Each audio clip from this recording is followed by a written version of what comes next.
আমাদের মধ্যে বেশিরভাগ মানুষই কিন্তু বাজার থেকে ডিম এনে ধুয়ে সুন্দর করে ফ্রিজে রাখি। যদি আপনিও এই ভুলটা করে থাকেন তাহলে এখনই সাবধান হন, আজকের পর আর এই ভুলটা করবেন না। কারণ সায়েন্টিফিক ভাবে ফুড সেফটি এক্সপার্টরা বলেছেন ডিম কখনো ধুয়ে ফ্রিজে রাখা উচিত নয়, ফ্রিজের ভেতর হোক বা বাইরে হোক, কোথাও না।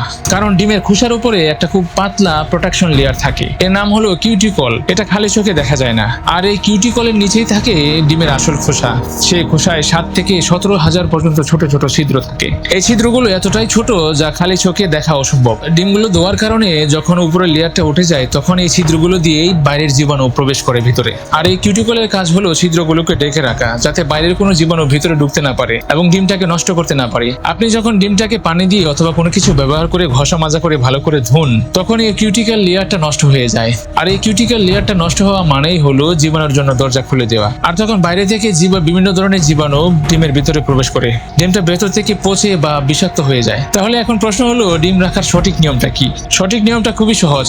বাজার থেকে ডিমগুলো এনে না ধুয়ে একটা কন্টেনার অথবা একটা বক্সে ভরে ফ্রিজে রেখে দিন। যখন আপনি ডিম রান্না করবেন ঠিক তার আগ মুহূর্তেই ভালো করে ধুয়ে নেবেন। রান্না করার আগে ধুলে কোনো সমস্যা নেই। মনে রাখবেন, পরিষ্কার করার জন্য ধোয়াটা এই ডিমটাকে সবচেয়ে বেশি নোংরা করে দিচ্ছে অথবা বিষাক্ত করে তুলছে। এই ছোট্ট ভুলটা আমরা প্রায় সবাই করে থাকি, তাই এই ভিডিওটা পরিবারের সবাইকে দেখান এবং আপনার বন্ধু বান্ধবের সাথে শেয়ার করেন, বিশেষ করে যারা রান্নাঘর সামলায়।